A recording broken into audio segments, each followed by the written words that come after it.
Hello students, welcome to my channel practice सही होगा maths. आज हम क्लास 9 के chapter 2 introduction to linear polynomials की एंड ऑफ चैप्टर एक्सरसाइजेस करेंगे। तो स्टार्ट करते हैं क्वेश्चन 1 से। Write a polynomial of degree 3 in the variable x in which the coefficient of the x square term is -7। तो बेटा सबसे पहले हम जो पॉलिनोमियल है जिसकी डिग्री 3 है उसकी स्टैंडर्ड फॉर्म लिख देते हैं। हमें पता है कि उसको हम क्यूबिक पॉलिनोमियल बोलते हैं और उसकी स्टैंडर्ड फॉर्म होती है ax³ plus bx² plus cx+d। तो यहाँ पे highest power of the variable is 3, तो जिसको हम बोलते हैं डिग्री 3, और ये उसकी स्टैंडर्ड फॉर्म है पॉलिनोमियल की। अब हमें उन्होंने बोला है कि x² का जो x² वाली जो टर्म है उसका कोफिशिएंट क्या होना चाहिए, -7 होना चाहिए। मीन्स x² का कोफिशिएंट होता है b। तो यहाँ पे मुझे गिवन है क्वेश्चन में कि जो मेरा b होना चाहिए वो क्या होना चाहिए, -7 होना चाहिए। बाकी a C D की कुछ भी वैल्यू हो सकती है, ठीक है ना। It belongs to real numbers, तो ये कोई भी रियल वैल्यू ले सकता है। तो हम कोई भी एग्जाम्पल लिख लेंगे, तो ज़रूरी नहीं है कि आपको मेरी वाली ही एग्जाम्पल लिखनी है। तो हम लिख सकते हैं 4x³ b की वैल्यू हमने -7 ही लेनी है, सो -7x²।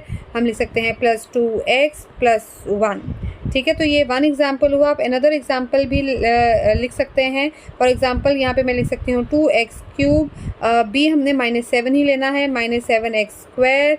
और सपोज़ मैंने c की वैल्यू 0 ले ली है और मैं सीधा d लिख रही हूँ 5। तो ये भी एक एग्जाम्पल हो गई।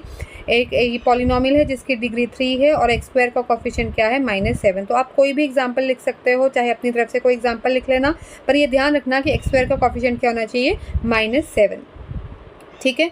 Question number 2, find the values of the following polynomials at the indicated values of the variable. तो बेटा ये हमारा पॉलिनोमियल है, हम फर्स्ट पार्ट करते हैं। हमारा पॉलिनोमियल है px = 5x² - 3x + 7, और यहाँ पे हमें x की वैल्यू क्या गिवन है, 1 गिवन है। तो हमने क्या करना है, ये x की वैल्यू जो है इस पॉलिनोमियल में 1 पुट करनी है और हमने वैल्यू निकालनी है। तो हम कैसे करेंगे, यहाँ पे जहाँ पे x है यहाँ पे लिखेंगे 1, इसका मतलब पॉलिनोमियल इन 1, और जहाँ जहाँ x है वहाँ पे 1 हम पुट कर देंगे। तो ये आ गया, मेरा सब्स्टिट्यूशन हो गई है मेरी, ठीक है। तो अभी हम इसे सॉल्व करेंगे। 1² होता है 1, और 5 × 1 हो गया 5, 3 × 1 हो गया 3 + 7, ठीक है। तो ये मेरे पास आ जाएगा 5 - 3 होता है 2, 2 + 7 होता है 9। तो ये आंसर आ गया मेरा 9, ठीक है बेटा। अब हम करते हैं सेकंड पार्ट। सेकंड पार्ट में मेरा पॉलिनोमियल है p ऑफ t। जो हमारा वेरिएबल गिवन होता है वही हम ब्रैकेट में लिखते हैं। यहाँ पे वेरिएबल t है तो मैंने यहाँ पे t लिखा है। तो 4t³ - t² + 6। अब यहाँ पे t की वैल्यू हमें क्वेश्चन में क्या गिवन है, a गिवन है। तो हम क्या लिखेंगे यहाँ पे, p ऑफ a। जो भी हमारी इंडिकेटेड वैल्यू होती है वो हमने यहाँ पे ब्रैकेट में पुट करना होता है। तो यहाँ पे आ जाएगा 4 ब्रैकेट t की वैल्यू है a, तो a का क्यूब माइनस a का स्क्वायर प्लस 6, और इसे हम लिख लेंगे 4a³ - a² + 6, और ये हमारा आंसर है, ये हमारी वैल्यू आ गई है, ठीक है। Question number 3। क्वेश्चन नंबर 3 है, if we multiply a number by 5/2 and add 2/3 to the product we get -7/12, find the number. तो हम क्या करेंगे, हम सपोज करेंगे let the number be x, let the number be x। तो question क्या बोल रहा है, if we multiply a number by 5/2। तो मैं 5/2 को उस नंबर के साथ अगर मैं मल्टीप्लाई कर दूँ, नंबर मैंने सपोज किया है x, तो मैंने x के साथ उसको मल्टीप्लाई कर दिया, and add 2/3 to the product. तो ये जो प्रोडक्ट आया है उसमें मैंने क्या ऐड करना है, 2/3 ऐड करना है। We get -7/12। तो गेट का मतलब इक्वल टू, मुझे क्या मिल रहा है, -7/12। तो मुझे -7/12 मिल गया, ठीक है। यहाँ पे इज इक्वल टू, तो फाइंड द नंबर, मुझे यहाँ पे x की वैल्यू निकालनी है। तो मुझे इसको क्या करना है, सॉल्व करना है। तो 5/2 इंटू x को मैं लिख सकती हूँ 5/2x, और ये 2/3 को मैं उधर जाके क्या कर सकती हूँ, ट्रांसपोज कर सकती हूँ। तो यहाँ पे आ जाएगा -7/12, और ये इधर जब ट्रांसपोज होगा तो ये आ जाएगा -2/3, ठीक है। तो ये प्लस का था, उधर जाके ये माइनस का हो गया। इसको हम एज इट इज़ लिखेंगे 5/2x, और 12 और 3 का यहाँ पे हम क्या लेंगे, एलसीएम लेंगे। 12 और 3 का एलसीएम बेटा होता है 12। आप करके भी चेक भी कर सकते हो। यहाँ पे 12 और 3 का एलसीएम जो होता है 3 × 1 = 3, 3 × 4 = 12, और 3 1 ज़ा 3, 2 2 ज़ा 4, 1 ज़ा एंड 2 1 ज़ा। तो यहाँ पे 3 2 ज़ा 6, 6 2 ज़ा 12। तो यहाँ पे एलसीएम क्या आ गया, 12 आ गया। ठीक है, तो अब 12 1 ज़ा 12, सो 1 इंटू -7 इज़ -7, और 3 4 ज़ा 12 होता है, तो 4 इंटू 2 इज़ -8। तो यहाँ पे मेरे पास आ गया -7 -8, और इसे मैं इरेज कर देती हूँ। ठीक है, आप इस तरीके से भी कर सकते हैं, या फिर आप क्या कर सकते हैं कि -2/3 की इक्विवेलेंट फ्रैक्शन फॉर्म कर सकते हैं, ताकि डिनोमिनेटर 12 हो। तो हम इसको 4/4 से भी मल्टीप्लाई कर सकते हैं, तो भी मेरे पास क्या आ जाएगा, -8/12 आ जाएगा। 12 डिनोमिनेटर में और -8 न्यूमरेटर में। तो इस तरीके से भी आप कर सकते हैं। तो आगे सॉल्व करते हैं। तो यहाँ पे मेरे पास आ गया 5/2x, -7 -8 होता है -15, -15/12। ठीक है, उसके बाद अब यहाँ पे जब हमारे पास 5/2 फ्रैक्शन है जो कि x के साथ मल्टीप्लाई हो रहा है, जब मुझे इसे उस तरफ ट्रांसपोज करना है, तो जो फ्रैक्शन को जब हम दूसरी तरफ ट्रांसपोज करते हैं जो x के साथ मल्टीप्लाई होता है, तो उधर जाके क्या हो जाता है, उसका रेसिप्रोकल में मल्टीप्लिकेशन आ जाता है, क्योंकि यहाँ पे 2 डिनोमिनेटर में है, उधर जाके वो न्यूमरेटर में आएगा, और 5 यहाँ पे न्यूमरेटर में है, इधर जाके वो डिनोमिनेटर में आएगा। तो हम यहाँ पे लिखेंगे, हम x is equal to -5/12 into 2/5। ठीक है, तो यहाँ पे हम कैंसिलेशन होगी, 5 1 ज़ा 5, 5 1 ज़ा 5, 2 1 ज़ा 2, 2 6 ज़ा 12। तो मेरे पास आंसर आ गया x इज़ इक्वल टू -1/6। तो ये मेरा आंसर है। ठीक है, चलते हैं नेक्स्ट क्वेश्चन की तरफ। A positive number is 5 times another number. If 21 is added to both the numbers, then one of the new numbers becomes twice the other new number. What are the numbers? तो एक बार जब question पढ़ना है, अच्छे से नहीं समझ में आए तो उसको दोबारा से पढ़ना है। तो यहाँ पे हम सपोज करेंगे let the numbers be, let the smaller number हम सपोज करते हैं, let the smaller number be x। तो ये जो दूसरा पॉजिटिव नंबर है, मीन्स जो बिगर नंबर है वो क्या है, 5 टाइम्स अनदर नंबर। तो हम लिखेंगे therefore bigger number is equal to 5x। ठीक है, अब वो बोल रहे हैं कि अगर हम 21 ऐड कर दें ये दोनों नंबर्स में, तो one of the new numbers becomes twice the other number. इसका मतलब है कि न्यू नंबर्स मेरे क्या हो जाएंगे, x + 21 एंड 5x + 21। ठीक है ना, 21 हम इन दोनों में ऐड कर दिया। अब अकॉर्डिंग टू क्वेश्चन वो क्या बोल रहा है कि one of the new numbers becomes twice the other new numbers. One of the new numbers बेटा ऑब्वियसली जो बड़ा नंबर होगा वो ही स्मॉलर नंबर के ट्वाइस होगा। स्मॉलर नंबर तो बड़ा नहीं हो सकता ना बिगर नंबर से। तो हम यहाँ पे लिखेंगे अकॉर्डिंग टू क्वेश्चन 5x + 21 जो न्यू बिगर नंबर है हमारा, that will become twice. Twice का मतलब होता है 2 times, bracket the new smaller number जो है हमारा x + 21। ये हमारी क्या बन गई, इक्वेशन बन गई। अब हम इसको क्या करेंगे, सॉल्व करेंगे। तो यहाँ पे आ जाएगा 5x + 21, और इसे हम ब्रैकेट्स को ओपन करेंगे तो ये आ जाएगा 2x + 42। अब हम ट्रांसपोज करेंगे, ये जो x वाले वेरिएबल वाली टर्म होती है उसको हम लेफ्ट साइड पे लेकर आते हैं, और कांस्टेंट वाली टर्म को हम राइट साइड पे लेके आते हैं। तो मुझे मिल जाएगा 5x - 2x, 2x ये पॉजिटिव था, इधर आके माइनस का हो गया, और 42 यहाँ पे लिखेंगे, 21 प्लस का था, उधर जाके माइनस का हो गया। ठीक है, अब हम इसे सॉल्व करेंगे तो ये आ जाएगा मेरे पास 3x, और यहाँ पे मेरे पास आ जाएगा 21। x 3 के साथ यहाँ पे मल्टीप्लाई है, तो 3 उधर जाके क्या हो जाएगा, डिवाइड, 21/3। तो 3 1 ज़ा 3, 3 7 ज़ा 21। तो मेरे पास बेटा यहाँ पे x की वैल्यू क्या आ गई, 7। ठीक है, अब उन्होंने हमसे पूछा था कि व्हाट आर द नंबर्स। तो यहाँ पे हमारे नंबर से स्मॉलर नंबर था x और बिगर नंबर है 5x। तो हम लिखेंगे therefore the numbers are, therefore the numbers are 7, और दूसरा नंबर था हमारा 5x, तो 7 and 5 into 7। तो यहाँ पे हमारे पास नंबर्स आ गए 7 and 35। ठीक है, तो ये था हमारा ये वाला क्वेश्चन। अब हम चलते हैं नेक्स्ट क्वेश्चन की तरफ, question number 5। If you have ₹800 and you save ₹250 every month, find the amount you have after first part है 6 months, second part है 2 years. Express this as a linear pattern। तो ये क्वेश्चन लीनियर पैटर्न पे based है। तो सबसे पहले हम लिखेंगे कि हमारे पास जो है इनिशियल अमाउंट कितना था। तो यहाँ पे लिखेंगे इनिशियल अमाउंट इनिशियल अमाउंट है हमारे पास ₹800 और you save ₹250 every month, so savings each month, her month में हमारी सेविंग्स कितनी हो रही है ₹250। तो उन्होंने पूछा है find the amount you have after 6 months. तो सबसे पहले बेटा अगर हर मंथ हमारी 250 सेविंग्स हो रही हैं तो हम निकालते हैं अमाउंट आफ्टर 1 मंथ। तो 1 मंथ के बाद हमारी जो वैल्यू है वो कितनी हो जाएगी वो निकालते हैं।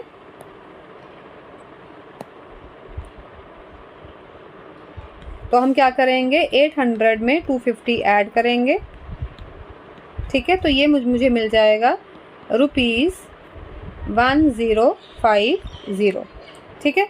अब हम निकालेंगे amount after 2 months, amount after 2 months. तो बेटा देखो 800 सबसे पहले हमारी इनिशियल अमाउंट थी 800 और 250 जो है सेविंग्स इस मंथ में हुई, 250 सेविंग्स इस मंथ में हुई। तो 2 बारी हमारी 250 ऐड हो रहा है, तो हमारा कितना ऐड हो जाएगा 250 + 250 दैट इज़ 500। तो मैं इसे लिख सकती हूँ 800 और 250 मेरा 2 बारी ऐड हो रहा है, तो मैं लिख सकती हूँ 2 टाइम्स। तो यहाँ पे मैं लिख सकती हूँ 2 टाइम्स 250, ठीक है। तो 2 टाइम्स 250 लिखा तो मेरे पास आ जाएगा 800 + 500 और ये मेरे पास आ गया ₹1300, ठीक है। ऐसे ही हम अमाउंट आफ्टर 3 मंथ्स निकाल लेते हैं। तो 3 मंथ्स में देखो 250 यहाँ पे सेविंग्स हुई, 250 सेकंड मंथ में हुई, 250 थर्ड मंथ में हुई, तो 3 बारी 250 जो है वो ऐड होगा। तो उसे मैं लिख सकती हूँ 800 + 3 टाइम्स 250।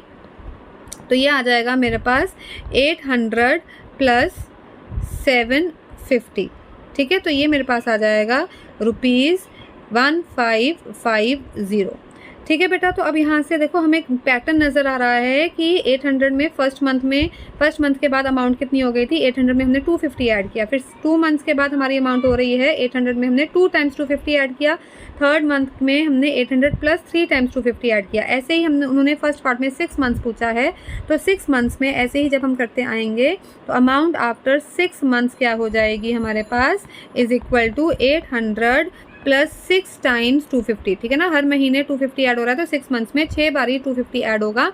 तो यहाँ पे मेरे पास आ जाएगा 800 + 250 को जब हमने 6 से मल्टीप्लाई किया 6 0 ज़ा 0, 6 5 ज़ा 30, 0 3 कैरी ओवर, 6 2 ज़ा 12, 13 14 एंड 15। तो ये मेरे पास आ जाएगा ₹15 + 8 होता है 2300 आ जाएगा, ठीक है। तो ये हमारा फर्स्ट पार्ट का आंसर था, ठीक है। अब उन्होंने सेकंड पार्ट में पूछा है कि find the amount after 2 years. तो बेटा ये ईयर्स हैं, तो सबसे पहले इसको मंथ्स में कन्वर्ट करेंगे। तो हमें पता है कि 1 ईयर में 12 मंथ्स होते हैं, तो 2 ईयर्स में कितना होता है 2 ईयर्स में हमारे पास 24 मंथ्स हो जाएंगे, ठीक है। तो हम निकालेंगे कि अमाउंट आफ्टर 24 मंथ्स, ठीक है, अमाउंट आफ्टर 24 मंथ्स। तो बेटा जब 6 मंथ्स था तो यहाँ पे हमने 6 लिखा था, तो यहाँ पे 24 है, तो हम यहाँ पे 24 टाइम्स हमारा 250 जो है वो ऐड होगा, तो 24 टाइम्स 250 यहाँ पे लिखेंगे। तो यहाँ पे 800 और बेटा 24 को जब हम 250 से मल्टीप्लाई करेंगे तो ये हमारे पास आ जाएगा 6000, ये मेरे पास आ जाएगा 6000। तो ये मेरे पास वैल्यू आ जाएगी 6800 और ये मेरे सेकंड पार्ट का आंसर है, ठीक है। अब उन्होंने आगे पूछा है कि express this as a linear pattern. अब देखो लीनियर पैटर्न तो हमें समझ में ही आ रहा है कि 1 मंथ में हमने एक बार ही 250 ऐड किया, 2 मंथ्स में 2 टाइम्स 250 ऐड किया, 3 मंथ्स में 3 टाइम्स 250 ऐड किया, 6 मंथ्स में 6 टाइम्स 250 ऐड कर रहे हैं 800 में, और 24 मंथ्स में मतलब 2 ईयर्स में हम 24 मंथ्स में मतलब 24 × 250 क्या है। तो यहाँ पे अगर हम t इज़ इक्वल टू जो टाइम है, अगर हम टाइम लेते हैं यहाँ पे t मंथ्स, ठीक है, तो हमारा लीनियर पैटर्न मतलब जो हमारी अमाउंट है वो क्या बनेगी, अमाउंट हम ले लेते हैं let the amount is equal to v in t months. तो मेरा लीनियर पैटर्न बन जाएगा यहाँ पे अमाउंट आफ्टर t मंथ्स, ये मैंने लिखा है amount after t months is equal to 800 + t times 250, तो इसको मैं लिख सकती हूँ amount after t months is equal to 800 plus 250t, और ये मेरा क्या है, लीनियर पैटर्न है। ठीक है बेटा, चलते हैं नेक्स्ट क्वेश्चन की तरफ। Question number 6, the digits of a 2 digit number differ by 3, differ मतलब उनके बीच में डिफरेंस है 3 का। If the digits are interchanged and the resulting number is added to the original number we get 143, find both the numbers. ये एक बहुत ही important question है, इसे बहुत अच्छे से समझना है। तो स्टार्ट करते हैं कि हमारे पास एक 2 डिजिट नंबर है, ठीक है ना। तो बेटा जैसे 2 digit number means for example अगर मेरे पास कोई नंबर है 35, तो ये मेरा 2 डिजिट नंबर है। तो एक नंबर होता है वंस प्लेस पे, जिसको हम यूनिट प्लेस भी बोलते हैं, और एक नंबर होता है मेरा टेंस प्लेस पे। ठीक है, तो अब ये जो नंबर है ये फॉर्म कैसे होता है, देखो जो ये टेंस प्लेस पे है डिजिट, उसको मैं 10 से मल्टीप्लाई करूँगी, और प्लस यहाँ जो यूनिट प्लेस पे वंस प्लेस पे डिजिट है 5, उसको मैं 1 से मल्टीप्लाई करूँगी। इसको ये क्या बोलते हैं, एक्सपेंडेड फॉर्म बोलते हैं। ये आपने अपनी स्मॉल क्लासेस में, जूनियर क्लासेस में किया होगा। तो 3 इंटू 10 प्लस 5 इंटू 1, तो ये मेरे पास क्या आ गया 30 प्लस 5, तो ये क्या आ गया 35 आ गया। तो ये इसकी एक्सपेंडेड फॉर्म है, और ये नंबर ऐसे फॉर्म होता है, ठीक है ना। 5 इंटू 1 में आपको यहाँ पे सिंपली आप 3 इंटू 10 प्लस 5 भी लिख लोगे तो भी ठीक है। तो इसी एग्जाम्पल का हम यूज़ करेंगे, तो हम लिखेंगे लेट द 2 डिजिट नंबर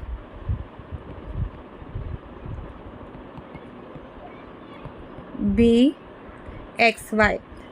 ठीक है, तो मैंने x को क्या लिया है, टेंस प्लेस पे लिया है, y को वंस प्लेस पे लिया है। तो यहाँ पे हम लिख देते हैं कि digit at ones place is equal to y and digit at tens place is equal to x। तो हमारा नंबर कैसे फॉर्म हुआ था, हमने ये देखा था कि इसको एक्सपेंडेड फॉर्म में लिखना है। तो हम लिखेंगे therefore original number is equal to, तो जो टेंस प्लेस पे x है उसको हमने 10 से मल्टीप्लाई करना है, 10x आ जाएगा, और उसमें हमने वंस प्लेस वाली जो डिजिट है उसको ऐड करना है। तो 10x प्लस वाई, इस तरीके से हमारा नंबर जो है फॉर्म होता है। ठीक है बेटा, अब उन्होंने बोला है कि if the digits are interchange का मतलब है कि जो 5 है वो टेंस प्लेस पे चला जाए, और जो 3 है वो वंस प्लेस पे आ जाए। मीन्स 35 था, तो उसको जब हम इंटरचेंज करेंगे तो मुझे मिल जाएगा 53 मिल जाएगा। ठीक है, तो ऐसे ही जब यहाँ पे एक्स वाई है तो मीन्स वाई जो है वो टेंस प्लेस पे आ जाएगा, और एक्स जो है वो वंस प्लेस पे आ जाएगा। तो यहाँ पे हम लिखेंगे interchanged number is equal to, तो जब नंबर कैसे फॉर्म होगा तो y यहाँ पे आ जाएगा x की जगह पे, और x क्या आ जाएगा y की जगह पे। तो मैं लिखूँगी 10y प्लस x। ठीक है बेटा, अब वो बोल रहे हैं कि the digits of a 2 digit number differ by 3। तो एक इक्वेशन हमारी ये बन रही है कि जो दोनों डिजिट्स के बीच में डिफरेंस है वो 3 है। तो बेटा एक हमने डिजिट लिया है x और दूसरा डिजिट लिया है y, तो हम दोनों डिजिट्स के बीच में डिफरेंस है 3, तो हमें नहीं पता कि इन दोनों डिजिट्स में से कौन सा डिजिट बड़ा है। ठीक है ना, तो हम कुछ भी ले सकते हैं। हम सपोज कर सकते हैं कि x is bigger than y, और आप सपोज कर सकते हो y is bigger than x। तो मैं यहाँ पे लेके चल रही हूँ, let us suppose x is bigger than y। ठीक है, तो हम करेंगे कि according to question x minus y is equal to 3। तो ये मेरी फर्स्ट इक्वेशन है। ठीक है, और दूसरा है कि if the digits are interchange and the resulting number is added to the original number we get 144। और मेरी दूसरी इक्वेशन क्या बन रही है कि जो ये इंटरचेंज नंबर आया है उसको जो मैं ओरिजिनल नंबर में ऐड करूँगी, मीन्स इन दोनों को मैं जब ऐड करूँगी तो मुझे क्या मिलेगा 143 मिलेगा। तो मैं यहाँ पे लिखेंगे हम कि interchange number that is 10y plus x, उसमें जब हम ओरिजिनल नंबर ऐड कर रहे हैं 10x प्लस वाई, तो मुझे मिल रहा है 143। एक बारी हम चेक कर लेते हैं 143। ठीक है, तो इससे पहले हम सॉल्व करेंगे। x प्लस 10x होता है 11x, और 10y प्लस वाई होता है 11y इज़ इक्वल टू 143। अब बेटा दोनों में से क्या है, 11 कॉमन निकल रहा है, 11 कॉमन निकल के ब्रैकेट में क्या आ गया, x प्लस वाई आ गया। ठीक है, तो यहाँ पे हम लिख देंगे इज इक्वल टू 143। तो x plus y is equal to 143, 11 से क्या हो गया, डिवाइड हो गया। जब हम डिवाइड करेंगे 11 वन सा 11, 11 वन सा 11, 33, 13, तो मेरे पास दूसरी इक्वेशन आ जाती है x plus y is equal to 13। ये मेरी क्या है, इक्वेशन नंबर 2 है। तो ये मेरी थी equation number 1, x minus y is equal to 3। ये मेरी थी equation number 2, x plus y is equal to 13। हम क्या करेंगे, इन दोनों इक्वेशंस को ऐड करेंगे। तो ऐड इक्वेशन 1 एंड 2। आप क्या कर सकते हो कि आप x की वैल्यू यहाँ से निकाल के इक्वेशन नंबर 2 में भी पुट कर सकते हैं, ठीक है। तो हम दोनों इक्वेशंस को क्या कर रहे हैं, ऐड कर रहे हैं। तो x जब हम ऐड करते हैं तो लेफ्ट हैंड साइड में लेफ्ट हैंड साइड ऐड हो जाता है, और राइट हैंड साइड में राइट हैंड साइड क्या हो जाता है, ऐड हो जाता है, ठीक है। तो जब हमने इनको ऐड किया तो माइनस फाइव और प्लस फाइव क्या हो गया, हमारा कैंसिल हो गया। और यहाँ पे मेरे पास क्या मिल गया, x प्लस एक्स आ गया 2x, और 13 प्लस 3 क्या आ गया, 16 आ गया। तो यहाँ पे x की वैल्यू आ गई 16/2। तो यहाँ पे मेरे पास x की वैल्यू आ जाएगी 8, ठीक है। तो ये आ गया मेरे पास x की वैल्यू 8। अब ये x की जो वैल्यू 8 है वो आप किसी भी इक्वेशन में पुट कर सकते हो, चाहे इक्वेशन 1 में पुट कर लो, क्या चाहे इक्वेशन नंबर 2 में पुट कर लो। तो यहाँ पे हम करेंगे put the value of x in equation 2, ठीक है। तो हमने इक्वेशन 2 में पुट कर रहे हैं। तो मुझे मिल जाएगा 8 plus y is equal to 13। मैं इसे फर्दर सिंप्लीफाई करूँगी तो मेरे पास आ जाएगा y is equal to 13 minus 8, और y की वैल्यू आ गई मेरे पास 5। तो बेटा मेरे पास x की वैल्यू भी आ गई, मेरे पास y की वैल्यू भी आ गई। तो हमने जो नंबर लेके चले थे 2 डिजिट नंबर, वो हम लेके चले थे x y। तो उन्होंने बोला है find both the numbers. Both the numbers means original number as well as the interchange number. Means original number है हमारा x y और इंटरचेंज नंबर है मेरा y x, ठीक है। तो हम यहाँ पे, आप यहाँ पे भी x और y की वैल्यू सब्स्टिट्यूट कर सकते हो। तो यहाँ पे मेरा नंबर आ जाएगा, देयरफॉर हम लिखेंगे ओरिजिनल नंबर बेटा है हमारा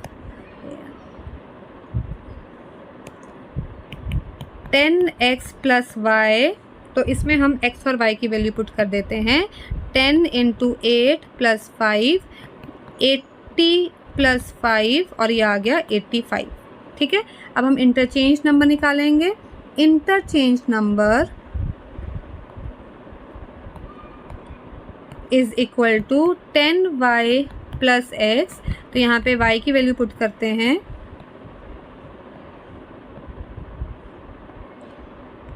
तो y की वैल्यू है हमारे पास 5 और x की वैल्यू है 8। तो ये आ जाएगा 50 प्लस 8, और ये आ गया 58। तो 85 और 58 हमारे इंटरचेंज नंबर्स हैं। या फिर आप इसे डायरेक्ट ऐसे भी लिख सकते थे, ये था एक्स वाई और ये था वाई एक्स, और x की वैल्यू आई थी हमारे पास 8 और y की वैल्यू आई थी 5। तो ये 85 हमारा ओरिजिनल नंबर है और इंटरचेंज नंबर है वाई एक्स। तो यहाँ पे 5 और यहाँ पे 8, तो ऐसे भी आप कर सकते थे, ठीक है बेटा। तो ये था हमारा ये वाला क्वेश्चन नंबर 6। अब हम स्टार्ट करते हैं next question. Question number 7. Draw the graph of the following equations and identify their slopes and y-intercepts. Also, find the coordinates of the points where these lines cut the y-axis. So, we are given 4 parts. Are any of the lines parallel? तो सबसे पहले हम first equation करेंगे और इसके हम solutions निकालेंगे। तो let us start. So, we will make a box and we will find the solutions. x and y। तो जब हम यहाँ पे x की वैल्यू 0 पुट करेंगे तो y की वैल्यू में क्या मिल जाएगी, ये पूरी टर्म 0 हो जाएगी, और y की वैल्यू क्या मिल जाएगी हमें 4। तो हमारे यहाँ पे आ गया 0 और यहाँ पे आ गया 4। तो मेरा फर्स्ट सोल्यूशन है 0,4। सो 0,4 will lie on this line. फिर हम x की वैल्यू 1 ले लेते हैं। जब हम x की वैल्यू 1 यहाँ पे पुट करेंगे तो मेरे पास आ जाएगा -3 इंटू 1 प्लस 4, और ये आ जाएगा -3 प्लस 4 जो कि आ जाएगा 1। तो ये आ गई मेरी y की वैल्यू। जब हमने x की वैल्यू भी क्या ली है 1, तो y की वैल्यू भी क्या आ गई 1। तो मेरा दूसरा सोल्यूशन हो गया 1,1। तो these two are the solutions जो हमने निकाले हैं। ऐसे तो हम इन्फिनिटली मैनी सॉल्यूशंस बेटा लाई करते हैं इस लाइन के ऊपर, ठीक है ना। तो हमने 2 सॉल्यूशंस निकाले हैं और दोनों को हम अब ग्राफ के ऊपर प्लॉट करेंगे। तो सबसे पहले 0,4। तो 0,4 है, ये 0 है और ये 4 इस पॉइंट पे, एंड 1,1 इस पॉइंट पे। And now we will draw the line.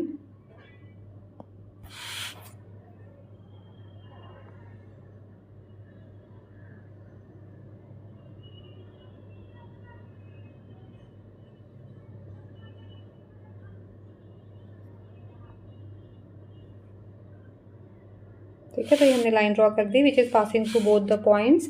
हम इसकी लेबलिंग कर लेते हैं। तो ये है मेरा पॉइंट 1,1 और ये है मेरा point 0,4 and this line is y is equal to -3x + 4। ठीक है, अब बेटा उसके बाद उन्होंने पूछा है कि identify their slopes and y इंटरसेप्ट, also find the coordinates of the points where these lines cut the y axis. तो for this line what is the slope, we have to write on the slope. तो हम इसको compare करेंगे पहले y is equal to ax + b, जो कि हमारा linear relationship है बिटवीन x एंड y। तो यहाँ पे मेरा a क्या होता है, a होता है स्लोप और b क्या होता है, b होता है y इंटरसेप्ट। ठीक है, तो जब हम हमारी गिवन इक्वेशन को इसके साथ कंपेयर करते हैं तो हम देखते हैं कि a की वैल्यू क्या है -3 और b की वैल्यू क्या है 4। तो हम लिखेंगे स्लोप इज इक्वल टू -3। ठीक है, ये हमारा फर्स्ट चीज़ है जो पूछी गई है। सेकंड है y इंटरसेप्ट, तो y इंटरसेप्ट हमारा क्या है 4 और उन्होंने पूछा है कट दी y एक्सिस, उसके कोऑर्डिनेट्स निकालने हैं।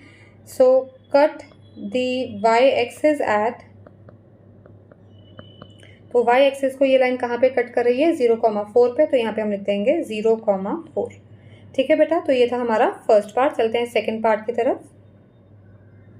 ये हमारा second equation 2y is equal to 4x + 7। तो सबसे पहले हम क्या करेंगे, हम फाइंड आउट करेंगे कि कौन से पॉइंट जो हैं वो इस लाइन के ऊपर लाई करते हैं।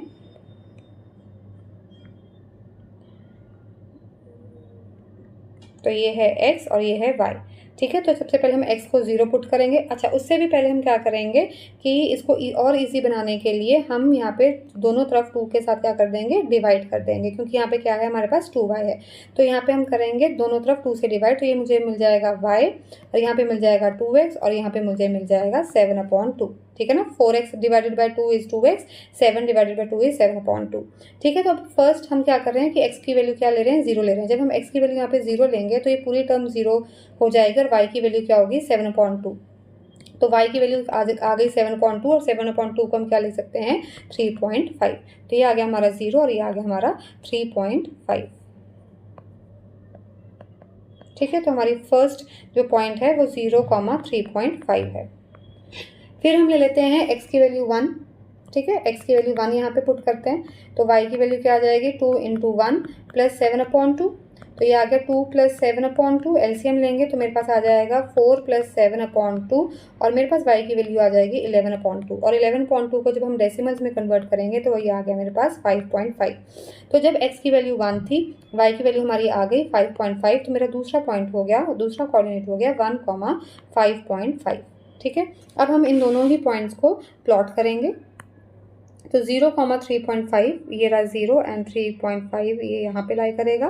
फिर है 1,5.5 ये 1 है और 5.5 जो है वो यहाँ पे मिडल में आएगा। तो ये आ गया मेरा पॉइंट 1,5.5। ये दोबारा से लिख कर देते हैं प्लॉट। तो ये आ गया मेरा पॉइंट 1,5.5। अब हम इन्हें ज्वाइन करेंगे।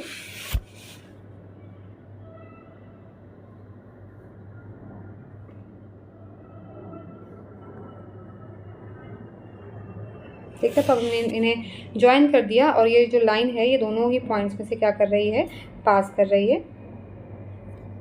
और अब हम इसकी लेबलिंग करेंगे।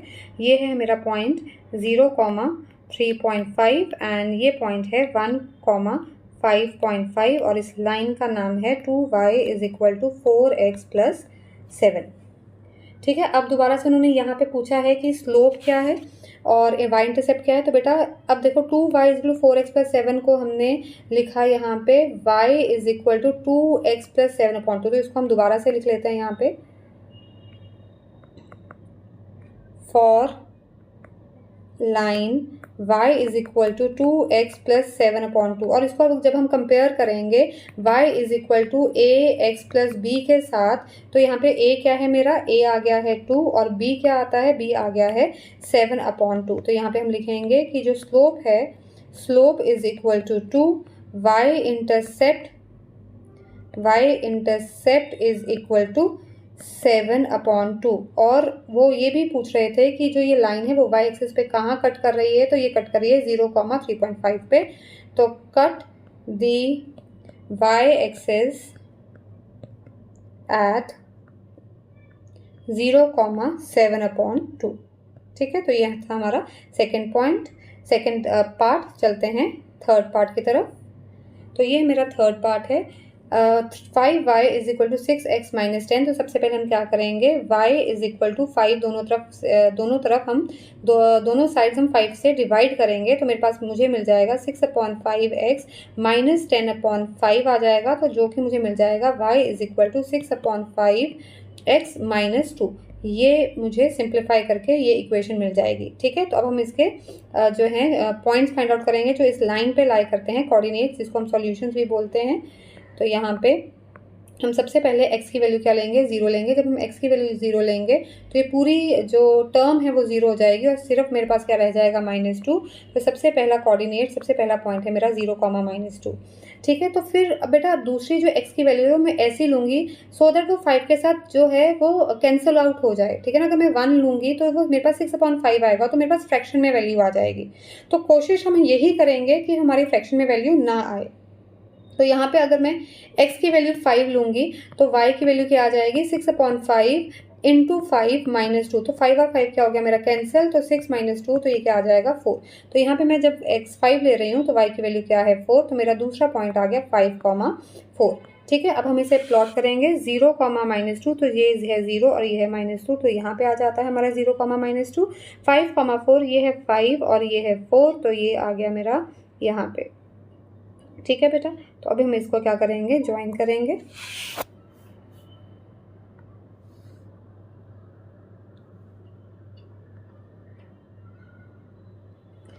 ये हमने ज्वाइन कर लिया। अब हम इसकी लेबलिंग करेंगे। तो ये था मेरा पॉइंट 0, -2 और ये था 5,4 और इक्वेशन का नाम है 5y is equal to 6x minus 10। ठीक है, अब बेटा हमारी जो ये लाइन आई है जो हमने सिंप्लीफाई करके निकाली है, so for line y is equal to 6/5x minus 2। यहाँ पे इसको जब हम कंपेयर करते हैं y is equal to A x plus b के साथ, a हमारा स्लोप होता है, b y इंटरसेप्ट होता है। तो यहाँ पे a की वैल्यू क्या है 6/5 और b की वैल्यू क्या है, यहाँ पे हमने साइन कंसीडर करना है, तो b की वैल्यू क्या है -2। ठीक है, तो हमारा स्लोप आ गया है 6/5 और y इंटरसेप्ट आ गया है हमारा -2। y इंटरसेप्ट होता है जो ये लाइन है वो y एक्सिस पे कहाँ कट कर रही है, उस पॉइंट को, उस डिस्टेंस को, ओरिजिन से उस डिस्टेंस को क्या बोलते हैं, y इंटरसेप्ट। तो ये y इंटरसेप्ट कितना है हमारा, ये पॉइंट कितना है -2। तो ये आ गया -2 और cuts the y axis at, तो उसके कोऑर्डिनेट लिखने हैं हमने। तो ये इस कोऑर्डिनेट क्या है इस पॉइंट के, 0, -2। तो हमने लिख दिया 0, -2। ठीक है, तो ये था हमारा third part. Let's begin the fourth part. ये है हमारा फोर्थ पार्ट जहाँ पे हमसे उन्होंने 3y is equal to 6x minus 11 given है हमें। तो सबसे पहले हम क्या करेंगे कि 3 दोनों साइड्स पे 3 से डिवाइड करेंगे, तो हमें मिल जाएगा 6x डिवाइडेड बाय 3 माइनस 11/3 और 3y को 3 से डिवाइड किया तो y आ गया हमारे पास। तो ये आ जाएगा y is equal to 2x minus 11/3। ठीक है, तो अब हम क्या करेंगे, इसके पॉइंट्स फाइंड आउट करेंगे जो कि हम प्लॉट करेंगे और जो इस लाइन पे लाई करते हैं, जो इसके सॉल्यूशन है। तो सबसे पहले जब हम x की वैल्यू यहाँ पे 0 पुट करेंगे, x 0 पुट करते हैं तो y आ जाएगा, तो ये टर्म क्या हो जाएगी 0। तो मेरे पास y की वैल्यू आ जाएगी -11/3।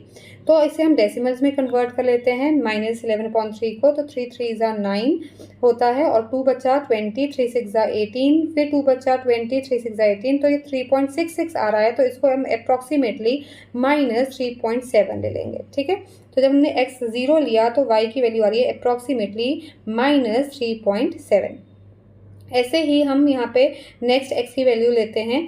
तो हम यहाँ पे कोई भी आप वैल्यू ले सकते हो, 1 ले सकते हो, 2 ले सकते हो, 3 ले सकते हो। तो let us take the value of x as 2। तो जब हमने यहाँ पे x की वैल्यू 2 ली तो y इज इक्वल टू ये आ जाएगा 2 इंटू 2 -11/3। तो ये आ गया 4 -11/3। एलसीएम लेंगे तो 12 -11 होल अपॉन 3, तो ये आ गया 1/3। तो 1/3 को जब हमने डेसिमल्स में कन्वर्ट किया तो ये होता है 0.3 बार। ठीक है ना, 0.3333 तो 0.3 बार, तो अप्रॉक्सीमेट वैल्यू हम 0.3 लेके चल रहे हैं। तो यहाँ पे x हमने जब 2 लिया तो y की वैल्यू आ गई है हमारी 0.3। ठीक है, तो हमारे ये 2 पॉइंट्स हैं, 0, -3.7 और दूसरा पॉइंट है मेरा 2, 0.3। ठीक है, तो इसे हम प्लॉट करेंगे। तो सबसे पहले 0, -3.7, तो ये ज़रा 0 और -3.7, देखो ये है 3.5, 3.6, 3.7, तो ये मेरा ये पॉइंट आ गया -3.7। फिर है 2, 0.3, 2 ये रहा और 0.3 है, तो 0.3 0 के ही ऊपर होगा, ये 1, ये 2, ये 3, तो यहाँ पे ये वाला पॉइंट 2, ये आ गया ये वाला पॉइंट। ठीक है, इसको हम थोड़ा डार्क कर लेते हैं। ठीक है, तो अब हम इसे ज्वाइन करेंगे।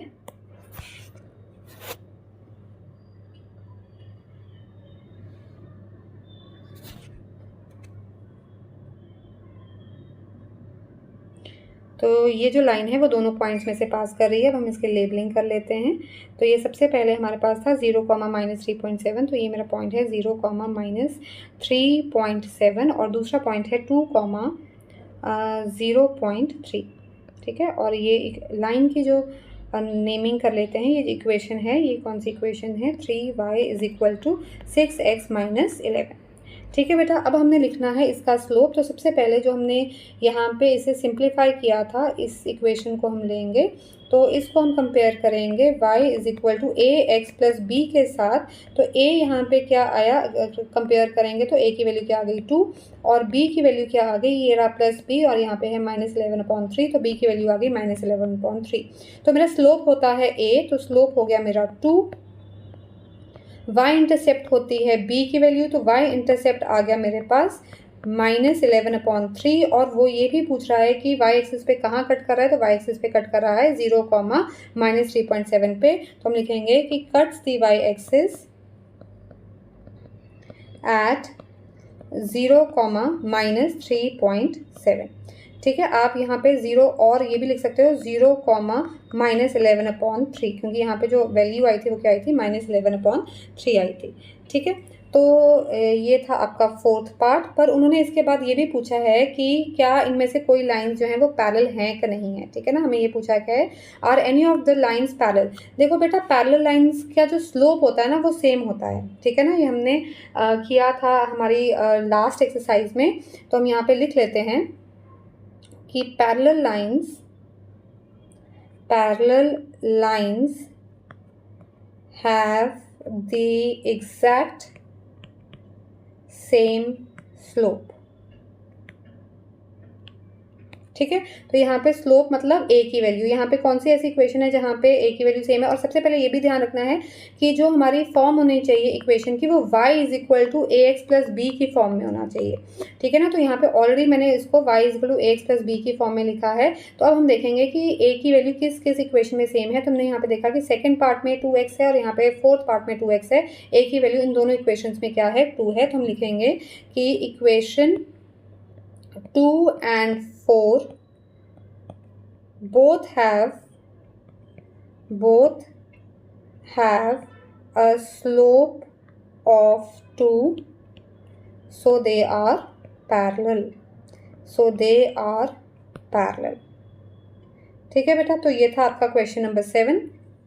स्टार्ट करते हैं क्वेश्चन नंबर 8।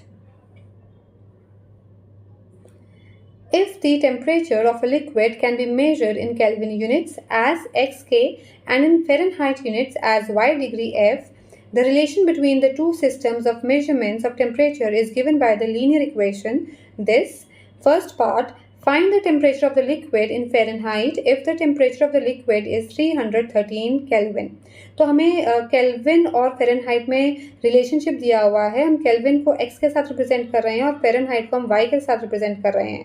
ठीक है ना, तो अब उन्होंने क्या बोला है फर्स्ट पार्ट में कि हमें फ़ारेनहाइट मीन्स y की वैल्यू निकालनी है जब हमें जो टेम्परेचर ऑफ द लिक्विड दिया है वो केल्विन्स में गिवन है, मीन्स हमें x की वैल्यू गिवन है और हमने y की वैल्यू निकालनी है। x की वैल्यू कितनी गिवन है, 313 के हमें x की वैल्यू गिवन है, तो वो हम यहाँ पे सब्स्टिट्यूट करेंगे, इसको पूरे को सिंप्लीफाई करेंगे और y की वैल्यू मतलब जो टेम्परेचर जो आएगा हमारा वो फ़ारेनहाइट में आएगा। ठीक है, तो let us start. First part, here x is equal to 313, so y की वैल्यू क्या है हमारे पास 9/5 x माइनस 273 प्लस 32, तो हम यहाँ पे वैल्यू सब्स्टिट्यूट करेंगे।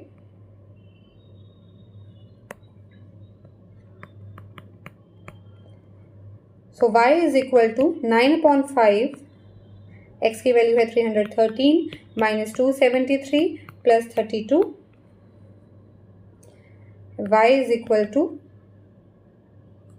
यहाँ पे सॉल्व करते हैं, 9/5 313 माइनस 273 हमारे पास आ जाएगा 40 प्लस 32, सो 5 1 ज़ा 5 8 ज़ा, so y is equal to 72 plus 32, तो यहाँ पे हमारे पास y की वैल्यू आ जाएगी 104। तो ये जो y की वैल्यू आई है ये फ़ारेनहाइट्स में आई है, तो हम लिखेंगे कि thus temperature is 104 degree Fahrenheit. ठीक है, तो हम सेकेंड पार्ट करते हैं। सेकेंड पार्ट है if the temperature is 158 degree Fahrenheit. अब हमें क्या गिवन है, ये y की वैल्यू गिवन है, ठीक है ना, फ़ारेनहाइट जो है वो y रिप्रेजेंट कर रहा है, तो ये y की वैल्यू गिवन है यहाँ पे, और यहाँ पे x की वैल्यू गिवन थी। Then find the temperature in Kelvin, Kelvin means x की वैल्यू, तो यहाँ पे हमने इस पार्ट में x की वैल्यू निकालनी है और y की वैल्यू हमें गिवन है, तो 158 is the value of y। तो दोबारा से हम रिलेशनशिप लिखते हैं सबसे पहले। तो सेकेंड पार्ट, यहाँ पे y की वैल्यू हमें गिवन है 158, और हम दोबारा से जो है रिलेशनशिप लिखते हैं, y is equal to 9/5 x minus 273 plus 32।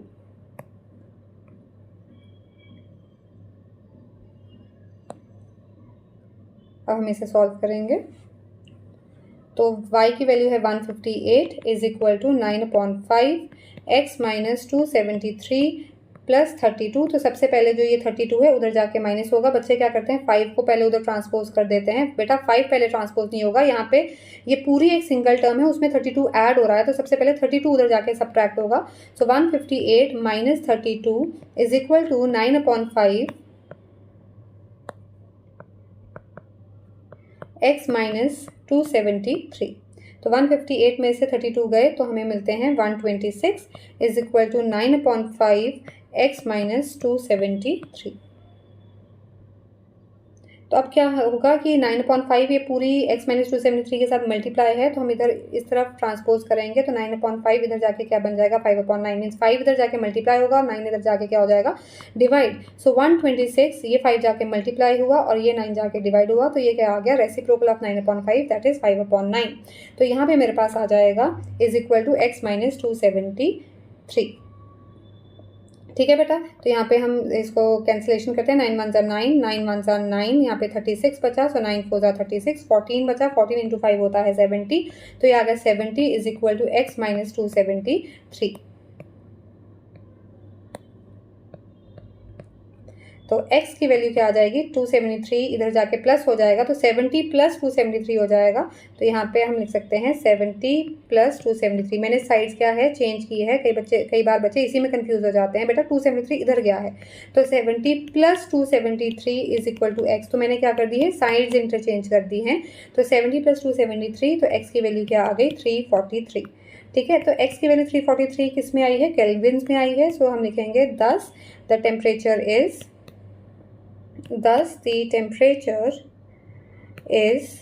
343 kelvins। ठीक है, तो ये था हमारा question number 8। Question number 9, question number 9 है कि the work done by a body on the application of a constant force is the product of the constant force and the distance traveled by the body in the direction of the force।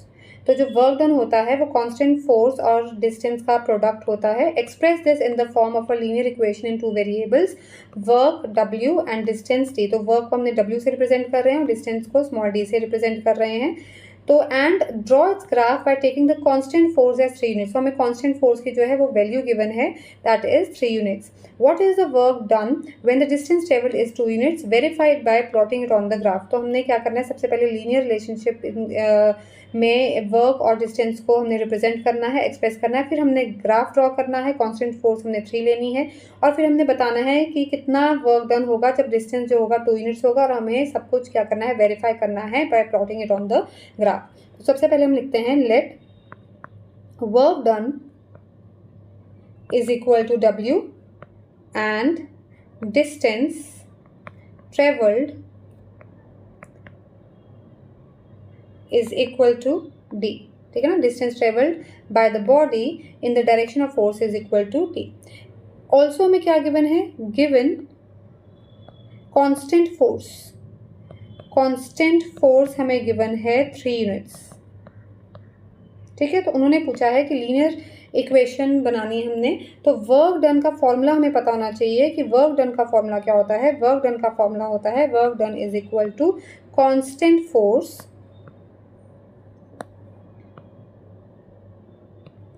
Constant force into distance, ये work done का formula होता है, ठीक है। तो अब हमने work done को रिप्रेजेंट किया है W के साथ, और जो कांस्टेंट फोर्स है वो हमें गिवन है 3 यूनिट्स, यहाँ पे 3 लिखा, और डिस्टेंस हम ले रहे हैं D।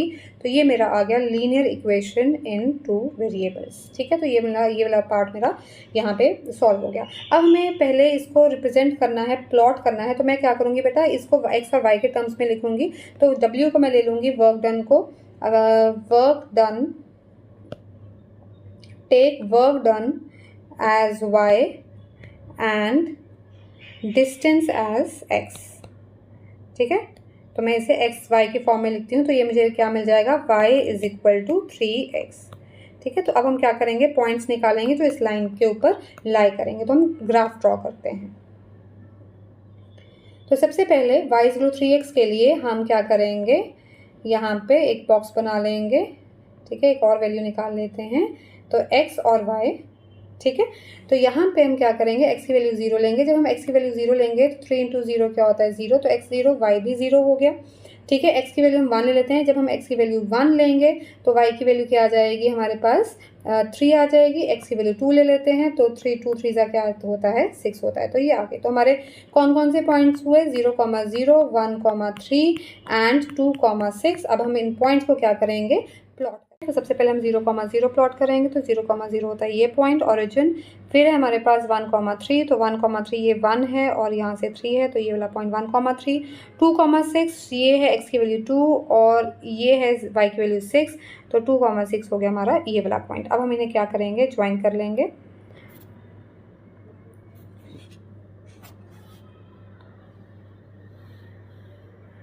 तो हमें एक लाइन ड्रॉ करनी है जो इन तीनों ही पॉइंट्स से पास करेगी। हाँ,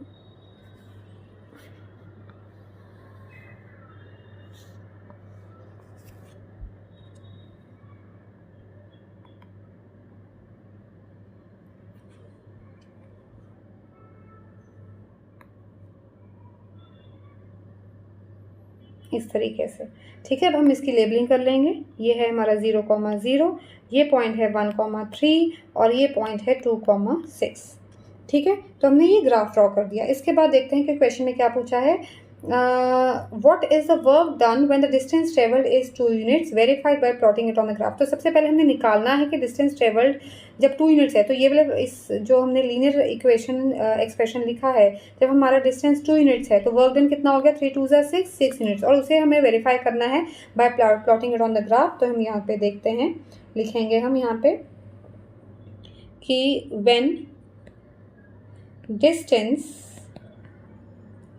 is equal to 2 units, then work done is equal to 3 into 2, that is equal to 6 units. तो हम यहाँ पे भी देख लेते हैं बेटा, डिस्टेंस जो था हमारा x से रिप्रेजेंट कर रहा था, तो जब हमारा x 2 है तो हमारी जो y की वैल्यू है, वर्क डन कितना आ रहा है, 6 आ रहा है। तो 2, 6 हमने ऑलरेडी प्लॉट भी किया हुआ है, ठीक है। तो ये था हमारा ये वाला क्वेश्चन।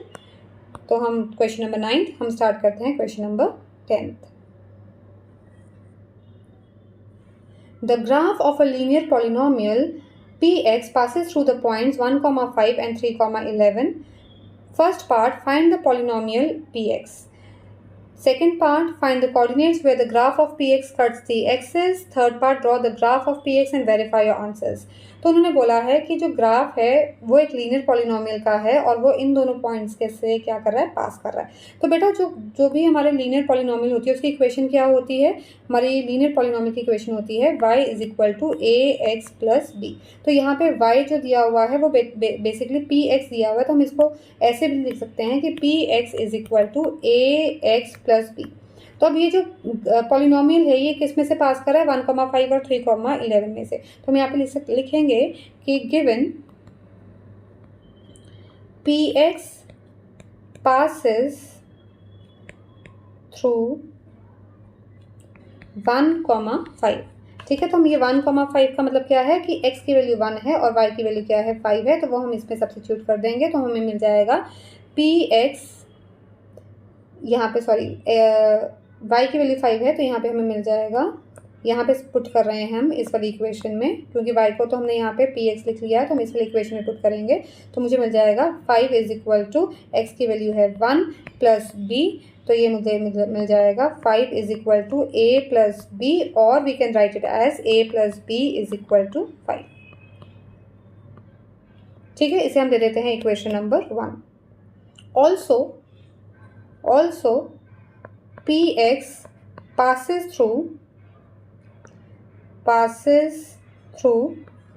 3, 11। तो यहाँ पे अब x की वैल्यू क्या है 3 और y की वैल्यू क्या है 11, तो हम y की वैल्यू यहाँ पे 11 पुट करेंगे और x की वैल्यू 3 पुट करेंगे और इसे सिंप्लीफाई करेंगे तो यह आ जाएगा मेरे पास 11 is equal to 3a plus B, और मैं इसको लिख सकती हूँ 3a plus B is equal to 11, और ये आ गई मेरी इक्वेशन नंबर 2। अब हमने इक्वेशन नंबर 1 और इक्वेशन नंबर 2 में से क्या करना है, a और b की वैल्यूज़ फाइंड आउट करनी है। तो हम क्या करेंगे, सबसे पहले a में से ये जो हमारी बेटा इक्वेशन नंबर 2 है उसमें से इक्वेशन नंबर 1 को क्या करेंगे, सब्ट्रैक्ट करेंगे। तो हम लिखेंगे इक्वेशन 2 माइनस इक्वेशन 1। तो हम क्या करेंगे 3a plus b, left hand side में से लेफ्ट हैंड साइड माइनस करेंगे। जब हमने माइनस का साइन लगाया तो हम ब्रैकेट में लिखेंगे a प्लस बी, और right hand side minus right hand side, तो a is equal to 11 minus 5। तो जब हम इसे ओपन करेंगे, ठीक है, अब हम ब्रैकेट्स को ओपन करेंगे, 3a plus B minus a minus b is equal to 11 minus 5 होता है 6, तो यहाँ पे हम 6 लिखेंगे, plus b minus b cancel हो गया, 3a में से a गया, 2a आ गया, 2a इज इक्वल टू 6 आ गया, तो यहाँ पे मेरे पास a की वैल्यू क्या आ जाएगी 3, 6 divided by 2 that is 3। a की वैल्यू 3 आ गई। अब a की वैल्यू 3 जो है वो आप इक्वेशन नंबर 2 में भी पुट कर सकते हो, इक्वेशन नंबर 1 में भी पुट कर सकते हो। आपको देखना है कि कहाँ पे आपकी जो कैलकुलेशंस हैं वो इजी हैं। तो इक्वेशन नंबर 1 में पुट करेंगे तो कैलकुलेशंस हमारी इजी हैं, तो put the value of a is equal to 3 in equation number 1। तो हम यहाँ पे लिखेंगे put this value in equation 1। ठीक है, तो इक्वेशन 1 थी मेरी a plus B is equal to 5, तो इसमें a की वैल्यू पुट की 3 plus b is equal to 5, तो b की वैल्यू हमारे पास यहाँ से आ जाएगी 5 माइनस 3 दैट इज 2। ठीक है, तो ये हमने a और b की वैल्यूज फाइंड आउट की हैं। तो उन्होंने बोला था कि फाइंड द पॉलिनोमियल। ठीक है, तो हम अपना पॉलिनोमियल लिखेंगे, तो यहाँ पे हम बोलेंगे कि 10 px is equal to ax plus b, तो a था मेरा 3x और b की वैल्यू है मेरी 2, तो px is equal to 3x plus 2 is my polynomial. ठीक है, तो बेटा ये फर्स्ट पार्ट का आंसर था। सेकेंड पार्ट है find the coordinates where the graph of px cuts the axis. Cuts the axis means जहाँ पे x एक्सिस को कट कर रही है और y एक्सिस को कट कर रही है। ठीक है, तो जब भी कोई ग्राफ x एक्सिस को कट करता है तो वहाँ पे y की वैल्यू 0 होती है, और y एक्सिस को कट करता है तो वहाँ पे x की वैल्यू क्या होती है 0 होती है। तो हम यहाँ पे अब सेकेंड पार्ट करेंगे। सेकेंड पार्ट, सो हमने कोऑर्डिनेट्स निकालने हैं जहाँ पे जो px है वो जो px मतलब y is equal to 3x plus 2 जो है वो x एक्सेस और y एक्सेस को कट कर रहा है। सो कोऑर्डिनेट्स व्हेन px का मतलब यहाँ पे y है, कट्स एक्स एक्सिस। तो बेटा जब एक्स एक्सिस को कट करेगा वहाँ पे वाई की वैल्यू क्या होती है, 0 होती है। तो हम यहाँ पे लिखेंगे कि in x axis y is equal to 0। ठीक है, तो y इज इक्वल टू 0 हम यहाँ पे पुट करेंगे, is equal to 3x plus 2, 2 उधर जाके ट्रांसपोज हो गया तो मेरे पास आ गया -2 इज इक्वल टू 3x, और यहाँ पे मेरे पास x की वैल्यू क्या आ जाएगी, 3 इधर जाके ट्रांसपोज हो गया -2/3। तो ये x की वैल्यू तब आई जब मेरे पास y क्या था, 0 था, और जब px जो मेरा ग्राफ है वो किसको कट कर रहा है, x एक्सिस को कट कर रहा है। तो हम लिखेंगे कि thus -2/3, 0 is the point where px cuts x axis। ठीक है, और ऐसे ही देखो उन्होंने कोई एक्सिस मेंशन तो किया नहीं, इसलिए हमने y एक्सिस भी लेना पड़ेगा। तो हम लिखेंगे coordinates when px cuts x axis. तो x एक्सिस पे y की वैल्यू क्या होती है, 0 होती है।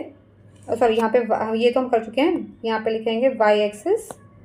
तो y एक्सिस पे x की वैल्यू क्या होती है, 0 होती है। तो हम यहाँ पे लिखेंगे in y axis x is equal to 0। तो हम यहाँ पे जो हमारी इक्वेशन है y is equal to 3x plus 2, ये दोबारा से लिख सकते हैं, y is equal to 3x plus 2। यहाँ पे x की वैल्यू क्या है, 0 पुट करेंगे, y is equal to 3 into 0 plus 2, तो ये आ गया y is equal to 0 plus 2। तो y की वैल्यू क्या आ जाएगी, हमारे पास 2 आ गई। y की वैल्यू 2 है जब x की वैल्यू क्या है, 0 है। तो हम यहाँ पे लिखेंगे 0,2 is the point where px cuts x, where px cuts y axis। ठीक है,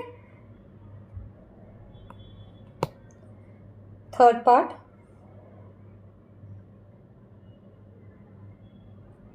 draw the graph of P x and verify और आंसर। तो अब हमने ये वाली जो इक्वेशन है आई है हमारे पास, उसका हमने ग्राफ ड्रॉ करना है और हमने आंसर्स को वेरीफाई करना है।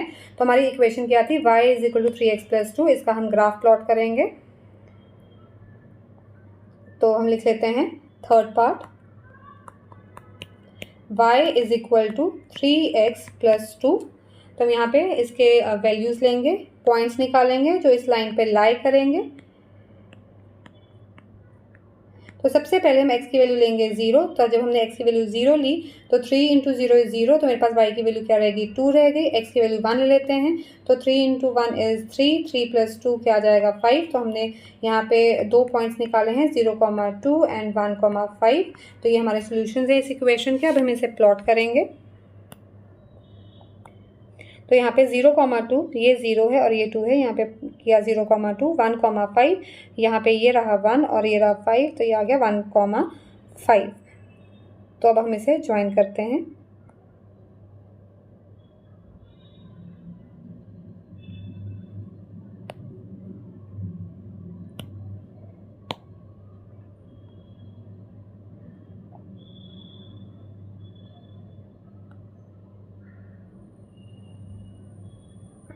ठीक है, ये हमने ज्वाइन किया, हम इसकी लेबलिंग कर लेते हैं। तो ये था मेरा 0,2 और दूसरा पॉइंट है मेरा 1,5 और ये इक्वेशन है y is equal to 3x plus 2।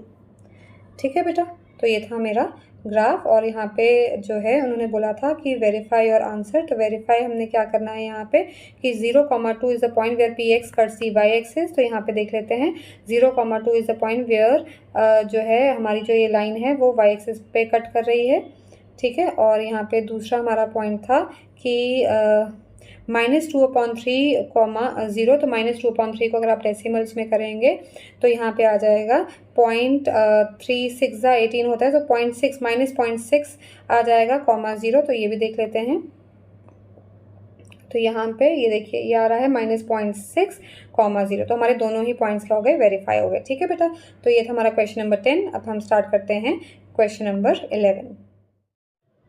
Let px is equal to ax plus b and qx is equal to cx plus d be two linear polynomials such that first part p of 0 is equal to 5, second part the polynomial px minus qx cuts the x-axis at 3, 0, third part the sum px plus qx is equal to 6x plus 4 for all real x.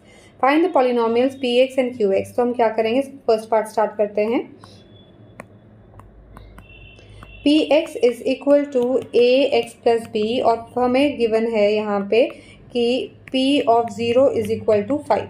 तो हम यहाँ पे put करेंगे, put x is equal to 0। P of x का मतलब यहाँ पे x की वैल्यू क्या है, 0 है। तो put x is equal to 0, हमें क्या मिलेगा, p of 0 is equal to 5। तो यहाँ पे पुट करते हैं, p of 0 is equal to a into 0 plus b of p of 0 की वैल्यू क्या है हमारे पास 5। तो यहाँ पे 5 लिखेंगे। a इंटू 0 क्या हो गया, 0, anything multiplied by 0 is 0, is plus b। तो यहाँ पे b की वैल्यू क्या आ गई मेरे पास 5।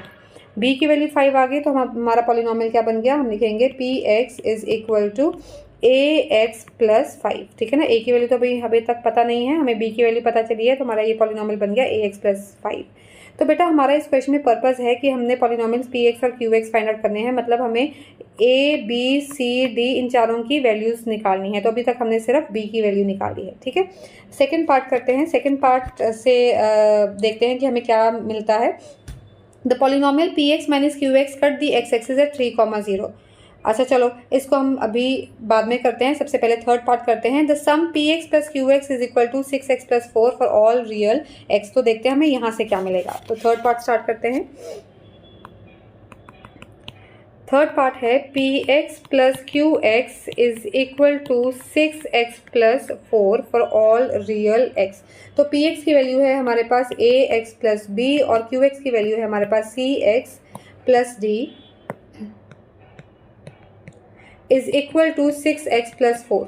तो जो ये x वाले टर्म्स है इनको हम इकट्ठा कर लेंगे, ax प्लस सी एक्स लिख लेंगे, और जो ये कांस्टेंट टर्म्स है इनको इकट्ठा कर लेंगे और b प्लस डी लिख देंगे is equal to 6x plus 4। तो बेटा अब इन दोनों में से हम x कॉमन निकालेंगे, तो मेरे पास आ जाएगा a प्लस सी ब्रैकेट में, और यहाँ पे मेरे पास जो है b की वैल्यू पता है। b की वैल्यू क्या आई थी, अभी हमने निकाली थी 5 आई थी, तो यहाँ पे हम सब्स्टिट्यूट कर देंगे। तो हम लिखेंगे 5 प्लस डी, और इसको भी एक ब्रैकेट में डाल देंगे क्योंकि ये हमारी क्या है, कांस्टेंट टर्म है, is equal to 6x plus 4। अब हम दोनों साइड्स को कंपेयर करेंगे, तो यहाँ पे a प्लस सी एक्स के साथ मल्टीप्लाइड है, और यहाँ पे 6x के साथ मल्टीप्लाइड है, और ये मेरा कांस्टेंट टर्म है, और यहाँ पे 4 मेरा कांस्टेंट टर्म है।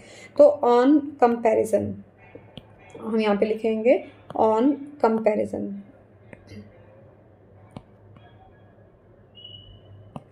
ठीक है, हमें मिल जाता है a plus c is equal to 6, और इसे हम दे देंगे इक्वेशन नंबर 1। और यहाँ से हमें मिल जाता है 5 प्लस डी, यहाँ पे लिखेंगे and 5 plus D is equal to 4, और यहाँ से मेरे पास आ जाएगा d is equal to 4 minus 5। तो d की वैल्यू भी मुझे यहाँ पे मिल गई, d की वैल्यू क्या आ गई, -1। ठीक है बेटा, a प्लस सी की वैल्यू 6 आ गई, d की वैल्यू -1 आ गई, और b की वैल्यू क्या आ गई, 5 आ गई। अब मुझे a और c की वैल्यू निकालनी है, तो हम सेकंड पार्ट पे चलते हैं। सेकंड पार्ट था हमारा the polynomial P x minus Q x cuts the x axis eight 3,0। X axis पे बेटा y की वैल्यू क्या होती है, 0 होती है। तो हम इसे ऐसे लिख सकते हैं सेकेंड पार्ट को, P x minus Q x, ठीक है ना, वो एक्स एक्सिस को कट कर रहा है एट 3,0। ठीक है, तो पी एक्स हमारे पास है ए एक्स प्लस बी, और क्यू एक्स मेरे पास है सी एक्स प्लस डी। ठीक है, तो ये इसे हम कंपेयर करेंगे y is equal to A x plus b के साथ। तो यहाँ पे हमें बोला है कि वो 3,0 पे कट कर रहा है, मीन्स x की वैल्यू 0 है, और इधर जो y की वैल्यू है वो क्या है, x की वैल्यू 3 है, और y की वैल्यू क्या है, वो 0 है। इसका मतलब P x minus Q x जब हम करेंगे तो हमारा आंसर क्या आएगा, वो 0 आएगा। ठीक है, पी एक्स माइनस ये भी 0 है और ये भी 0 है, तो ये 0 आएगा। ठीक है, तो अब हम यहाँ पे वैल्यू सब्स्टिट्यूट करते हैं, तो ये आ जाएगा A x plus B minus bracket में हम लिखेंगे सी एक्स प्लस डी, और यहाँ पे लिखेंगे इक्वल टू 0। अब हम ब्रैकेट्स को ओपन करेंगे, A x plus B minus C X minus D is equal to 0। ठीक है, अब हम जो ये टर्म्स हैं इनको इकट्ठा कर लेंगे, ए एक्स और सी एक्स को, तो a x minus C x, और ये बी और डी को इकट्ठा कर लेंगे, plus B minus D is equal to 0। तो यहाँ से हम x कॉमन लेंगे, तो मेरे पास आ जाएगा a माइनस सी ब्रैकेट में x प्लस बी की वैल्यू पुट करेंगे, बी की वैल्यू है 5 और डी की वैल्यू है -1, तो डी की वैल्यू -1 हम ब्रैकेट में पुट करेंगे क्योंकि माइनस साइन ऑलरेडी बाहर है, इज इक्वल टू 0। अब यहाँ पे जो उन्होंने बोला है कि जो डिफरेंस है P x minus Q x वो एक्स एक्सिस को कट कर रहा है 3,0 पे, इसका मतलब एक्स की वैल्यू क्या है 3 है, तो यहाँ पे एक्स की वैल्यू हम 3 पुट करेंगे, a माइनस सी इंटू 3 और 5 + 1 हो जाएगा यहाँ पे इज इक्वल टू 0। तो ये मेरे पास आ गया 3 times a minus c plus 6 is equal to 0, जिसे मैं लिख सकती हूँ 3 times a minus c is equal to -6। 3 उधर जाके डिवाइड हो जाएगा तो मेरे पास आ जाएगा a minus c is equal to -2।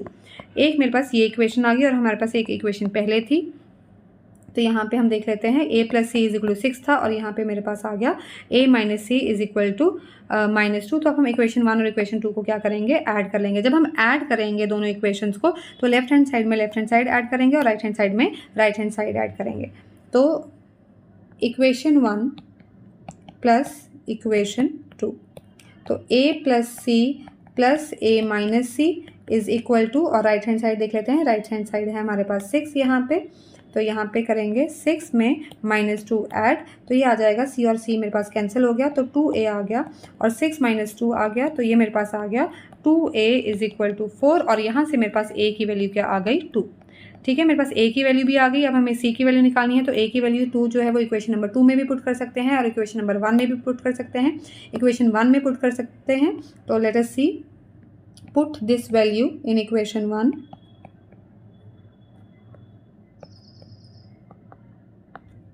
a plus c is equal to 6 में पुट करते हैं, तो 2 + c इज इक्वल टू 6 आ गया, c इज इक्वल टू 6 - 2, तो c की वैल्यू क्या आ गई 4। अब हमने चारों ही वैल्यूज़ निकाल ली हैं, a की वैल्यू 2 निकाली है, b की वैल्यू 5 निकाली है, c की वैल्यू 4 निकाली है और यहाँ पे हमने d की वैल्यू कितनी निकाली थी, चेक कर लेते हैं एक बारी, d की वैल्यू थी -1, तो d की वैल्यू -1 निकाली है। तो हमने पॉलिनोमियल्स लिखने थे, px जो था हमारा ax प्लस b वो बन गया है px is equal to 2x plus 5, तो ये हमारा ये पॉलिनोमियल है।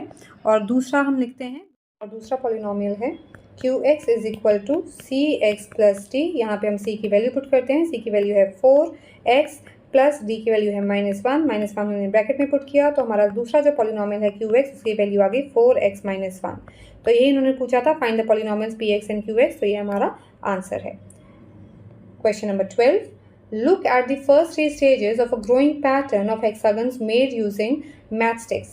A new hexagon gets added at every stage, which shares a side with the last hexagon of the previous stage.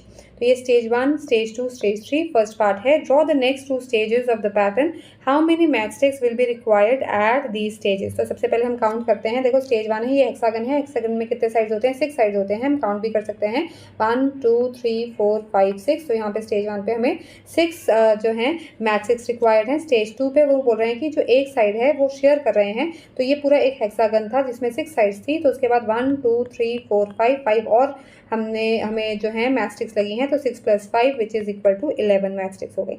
अब यहाँ पे देखो 2 हेक्सागन्स में तो 11 मैचस्टिक्स थी और यहाँ पे 5 और ऐड हो जाएंगी, तो यहाँ पे पहले 6 और यहाँ पे फिर 5 और ऐड हुई और 1 2 3 4 5 और ऐड हुई मैचस्टिक्स, तो यहाँ पे हमारे पास क्या बन जाएगा, हमारे पास 16 मैचस्टिक्स आ जाएंगे। तो स्टेज 1 में 6 है, स्टेज 2 में 11 है, स्टेज 3 में 16 है।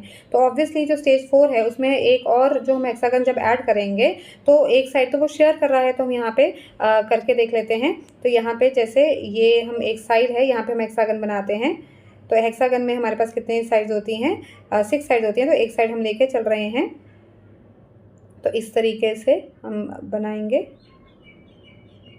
ठीक है, तो ये हमारी क्या आ गई, स्टेज 4 हो गई। ये स्टेज 1 था, ये स्टेज 2 3, ये स्टेज 3 थी जहाँ पे 16 हेक्सागन्स थे। तो यहाँ पे देखो ये हो गया 6 में हमने पहले जो है ये 5 ऐड किए, फिर स्टेज 3 पे फिर 5 ऐड हुए हैं हमारे पास, और ये हमारा स्टेज 4 है और स्टेज 4 पे फिर हमने 5 और ऐड कर दिए, 1 2 3 4 5 ऐड कर दिए। तो अब हमारे पास कितने हो गए हैं, हमारे पास 21 मैचस्टिक्स हो गए हैं। ठीक है, और ये आ जाएगा हमारा स्टेज 5। स्टेज 5 में सबसे पहले हम स्टेज 4 में जो हमने एक और ऐड किया है वो ऐड कर लेते हैं। तो ये हमारा स्टेज 5 वाला हेक्सागन आ गया। तो हम इसमें एक और हेक्सागन ऐड करेंगे, सॉरी ये स्टेज 4 वाला हेक्सागन आ गया। तो हम इसमें एक और हेक्सागन ऐड करने के लिए हमें 5 मैच स्टिक्स और लगेंगे, क्योंकि एक साइड हम कॉमन लेंगे। तो ये एक साइड हम कॉमन ले लेते हैं और यहाँ पे हम एक हेक्सागन और लगा लेते हैं। तो ये आ जाएगा हमारे पास स्टेज 5। तो यहाँ पे भी हमें कितनी मैच स्टिक्स और लगी हैं, 1 2 3 4 5 मैच स्टिक्स और लगी हैं, ठीक है ना। तो लास्ट स्टेज पे हमारे पास 21 थी, तो यहाँ पे कितना आ जाएगा 6 प्लस यहाँ पे 6 थी, फिर 5 और लगी, फिर 5 और लगी, फिर 5 और लगी, फिर 5 और लगी।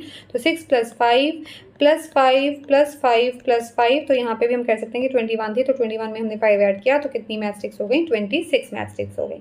तो उन्होंने पूछा है how many match sticks will be required at the stages. तो आप लिख सकते हो कि स्टेज 1 में हमें मैच स्टिक्स चाहिए 6, स्टेज 2 पे चाहिए हमें 11, स्टेज 3 पे चाहिए 16, स्टेज 4 पे 21 और स्टेज 5 पे हमें चाहिए 26, ठीक है। चलते हैं सेकेंड पार्ट की तरफ।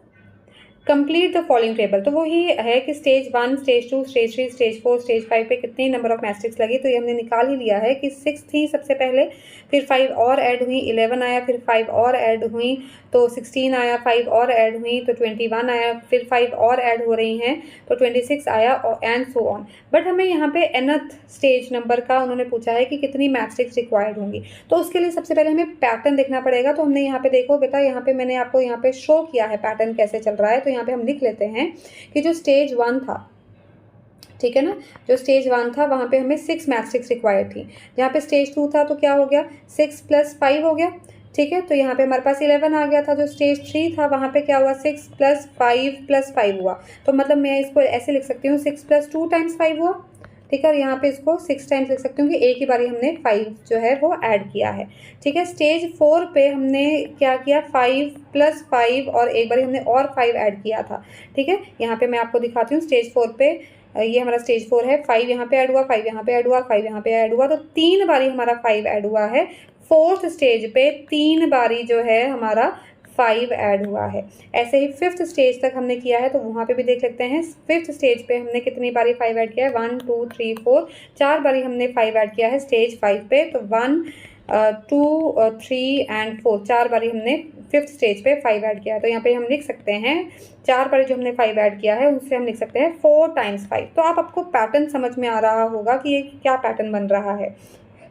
तो यहाँ पे हम लिख सकते हैं कि जब nth स्टेज होगी, ठीक है ना, तो यहाँ पे जब 5th स्टेज थी तो 4 टाइम्स 5 ऐड हो रहा था, जब 4th स्टेज थी तो 3 टाइम्स 5 ऐड हो रहा था, 3rd स्टेज थी तो 2 टाइम्स 5 ऐड हो रहा था, और जब 2nd स्टेज थी तो 1 टाइम जो था वो 5 ऐड हो रहा था। तो nth स्टेज पे हमारा पैटर्न क्या होगा, 6 प्लस, तो 5 था तो एक कम था, तो अगर n है तो यहाँ पे क्या आ जाएगा, n-1 इंटू 5, ठीक है। तो यहाँ पे कितनी मैच स्टिक्स यूज होंगी, यहाँ पे मैच स्टिक्स होंगी 6 प्लस n-1 इंटू 5, ठीक है बेटा।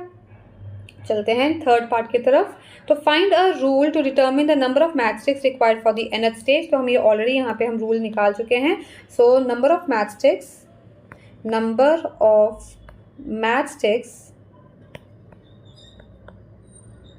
required for the nth stage is equal to 6 plus n-1 into 5। तो ये हमने यहाँ पे निकाल दिया था, ठीक है।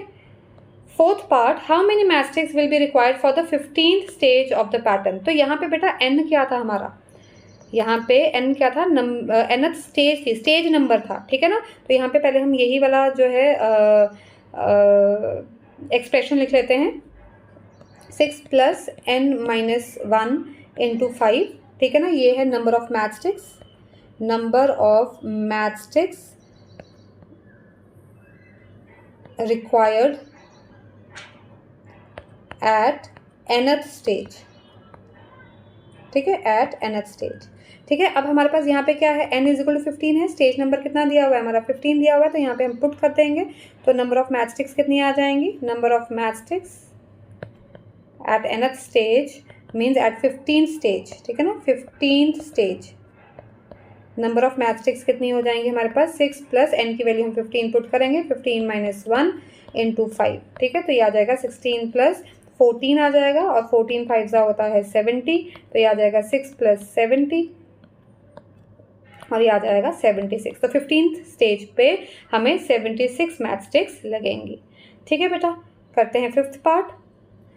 Can 200 match sticks form a stage in this pattern, justify your answer. तो क्या वो बोल रहा है कि 200 मैथ स्टिक्स के साथ कोई स्टेज नंबर फॉर्म हो सकता है? तो बेटा नंबर ऑफ मैथ स्टिक्स हमने लिखा था, number of math sticks required at nth stage. ठीक है, एट nth स्टेज हमारे पास है 6 प्लस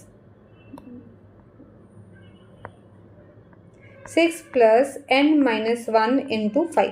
तो यहाँ पे उन्होंने पूछा है कि क्या 200 मैथ स्टिक्स फॉर्म कर सकती हैं, तो मतलब यहाँ पे इस चीज़ को हम क्या लेके चलेंगे, 200 लेके चलेंगे। तो 200 is equal to 6 plus n-1 into 5। तो अब हमारा n यहाँ पे क्या आना चाहिए, एक होल नंबर आना चाहिए। अगर हमारा n एक होल नंबर आता है तो हमारा आंसर जो है हम लिखेंगे येस, अदरवाइज हमारा आंसर क्या होगा, नो। तो हम जस्टिफाई कर रहे हैं, तो सबसे पहले क्या करेंगे, 6 को उधर ट्रांसपोज करेंगे। तो 200 minus 6 is equal to n-1 into 5। तो 200 minus 6 is 194 is equal to n-1 into 5। तो यहाँ पे इसको हम ऐसे भी लिख सकते हैं, 5 times n-1 is equal to 194, और हमें ये मिल जाएगा n-1 is equal to 194 upon 5। और 194 जो है वो 5 से डिविजिबल नहीं है, मतलब जो हमारा आंसर आएगा वो फ्रैक्शंस में आएगा, डेसिमल्स में आएगा, और 1 उधर जाके क्या होगा, ऐड होगा। तो यहाँ पे हम यहाँ पे लिख सकते हैं is equal to n is equal to 194 plus 5, 194 upon 5 plus 1, जो कि आ जाएगा, जब हम एलसीएम लेंगे तो हमारे पास आ जाएगा 199 अपॉन 5। ठीक है ना, which is not a whole number, which is not a whole number. तो हम क्या लिखेंगे इसका आंसर कि can 200 match sticks form a stage in this pattern. तो हम लिखेंगे कि no, 200 match sticks can not form, 200 match sticks cannot form a stage in this pattern,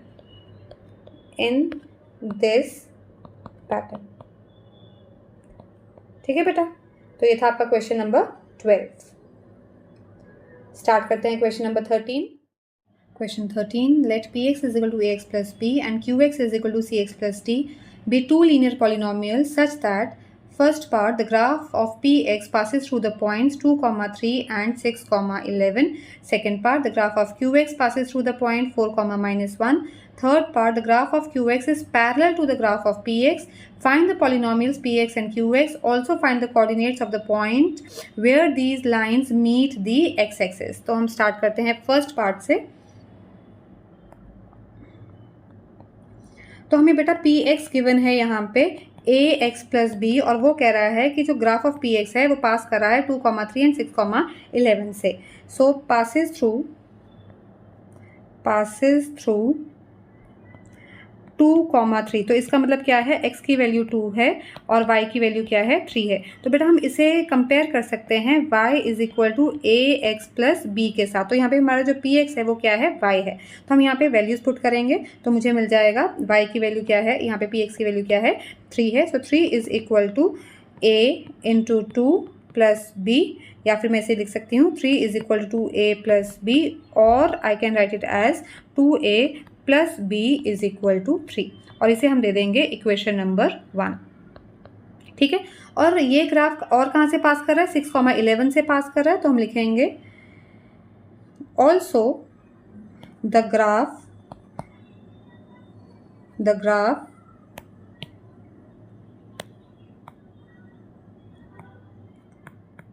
passes through 6, 11। तो हमारा यहाँ पे x 6 है और y क्या है, 11 है। तो यहाँ पे पुट करेंगे 11 is equal to a bracket में 6 प्लस b, तो मुझे मिल जाएगा 11 is equal to 6a plus b, और मैं इसे ऐसे लिख सकती हूँ 6a प्लस b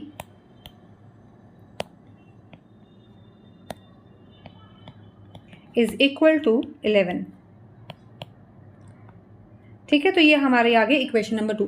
तो अब हमने क्या करना है, इन दोनों इक्वेशंस को सॉल्व करना है और ए और बी की वैल्यूज फाइंड आउट करनी है। तो हम इसे कैसे करेंगे, इक्वेशन नंबर 2 में से इक्वेशन 1 सब्ट्रैक्ट करेंगे। 1 से 2 भी सब्ट्रैक्ट कर सकते हैं, पर 2 से 1 इसलिए सब्ट्रैक्ट कर रहे हैं क्योंकि ए का जो कोफिशिएंट है यहाँ पे 6 है और यहाँ पे क्या है 2 है, यहाँ पे हमारे पास 11 है और यहाँ पे हमारे पास क्या है 3 है, तो यहाँ पे हमारे पास बड़ी वैल्यूज हैं। तो यहाँ पे हम क्या करेंगे, इक्वेशन 2 माइनस इक्वेशन 1। तो मैंने ये आपको पहले भी बताया था कि जब भी हम सब्ट्रैक्ट कर रहे हैं या ऐड कर रहे हैं तो लेफ्ट हैंड साइड में से लेफ्ट हैंड साइड ऐड या सब्ट्रैक्ट करेंगे और राइट हैंड साइड में से राइट हैंड साइड ऐड या सब्ट्रैक्ट करेंगे। तो 6a प्लस बी इक्वेशन 2 की लेफ्ट हैंड साइड लिख ली, माइनस और इक्वेशन 1 की लेफ्ट हैंड साइड है 2a प्लस बी, तो हम इसे ब्रैकेट में लिखेंगे, इज इक्वल टू 11 यहाँ पे आएगा -3। ठीक है, इसे हम सॉल्व करेंगे। 6a plus B bracket open करेंगे, -2a minus plus minus b is equal to 11 में से 3 गए हमारे पास हो जाता है 8। अब यहाँ पे प्लस बी और माइनस बी क्या हो गया, कैंसिल हो गया। 6a में से 2a गए, 4a इज इक्वल टू 8 और यहाँ से मेरे पास a की वैल्यू आ जाती है 8/4 दैट इज 2। तो मेरे पास a की वैल्यू आ गई 2। अब ये a की वैल्यू मैं किसी भी इक्वेशन में पुट कर सकती हूँ, इक्वेशन नंबर 2 और इक्वेशन नंबर 1, और मेरे पास b की वैल्यू आ जाएगी। तो put this value of a in equation number 1। Put this value in equation 1। तो इक्वेशन 1 है मेरी 2a plus B is equal to 3, तो इसमें हम वैल्यू पुट करेंगे 2 × 2 plus B is equal to 3, तो ये मुझे मिल जाएगा 4 plus B is equal to 3 और यहाँ से मेरे पास b की वैल्यू क्या आ जाएगी 3 - 4 और ये आ गया -1। तो a की वैल्यू है 2 और b की वैल्यू है -1। तो अब हम क्या करेंगे, a और b की वैल्यूज़ हम इस पॉलिनोमियल में पुट कर देंगे। तो मेरा पॉलिनोमियल है therefore px is equal to ax plus b, तो दिस बिकम्स a की वैल्यू हमने निकाली है 2, px is equal to 2x - 1। तो ये हमारे फर्स्ट पार्ट का आंसर है कि px की वैल्यू कितनी आ गई 2x - 1। Second part, the graph of qx passes through the point 4, -1। हमारा qx है cx प्लस d, तो लिखते हैं वो पास कर रहा है 4, -1 से। तो second part, qx is equal to cx plus d and it passes through 4, -1। तो 4, -1 का मतलब बेटा x की वैल्यू क्या है 4 है और y की वैल्यू क्या है -1 है। इसे भी हम कंपेयर करेंगे y is equal to ax plus b के साथ। तो यहाँ पे जो qx है वो क्या है y के इक्वल है, तो यहाँ पे y की वैल्यू -1 पुट करेंगे। -1 is equal to c into 4 plus d, तो मेरे पास आ गया -1 is equal to 4c plus d। ठीक है, तो इसको मैं और कैसे लिख सकती हूँ, 4c plus d is equal to -1। ठीक है, ये हमारी इक्वेशन आ गई। इसको मैं इक्वेशन नंबर 3 दे देती हूँ। इक्वेशन 1 और इक्वेशन 2 हमारी पहले हो चुकी हैं। ठीक है, चलते हैं थर्ड पार्ट की तरफ। थर्ड पार्ट है the graph of qx is parallel to the graph of px। बेटा ये जो दोनों ग्राफ हैं px और qx के जो ग्राफ हैं ये आपस में पैरेलल हैं, और पैरेलल होने का मतलब क्या होता है कि जो उनकी स्लोप है वो क्या है इक्वल है। और स्लोप इक्वल का मतलब जो ये यहाँ पे इसकी स्लोप क्या है a और यहाँ पे इसकी स्लोप क्या है c, मीन्स a और c की वैल्यू क्या है सेम है। अब c की वैल्यू तो हमें पता नहीं है, बट हमने a की वैल्यू यहाँ पे निकाली थी फर्स्ट पार्ट में 2, तो इसका मतलब हमारी c की वैल्यू भी क्या आ गई 2। तो अब हम इसे लिख लेते हैं। Third part, the graph of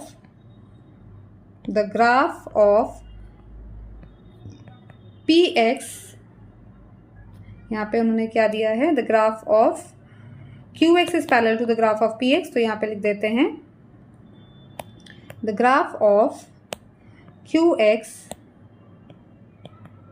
is parallel to the graph of px। अब px क्या है हमारा ax प्लस b और qx है हमारा cx प्लस d, और ये आपस में दोनों क्या हैं पैरेलल हैं। therefore their slopes are equal, their slopes are equal। इसका मतलब क्या हुआ, slopes are equal means therefore a is equal to c। But a की वैल्यू यहाँ पे क्या है, a की वैल्यू हम निकाल चुके हैं। यहाँ पे फर्स्ट पार्ट में a की वैल्यू आई थी 2 आई थी, तो हम यहाँ पे लिखेंगे but a is equal to 2, therefore c is also equal to 2। ठीक है।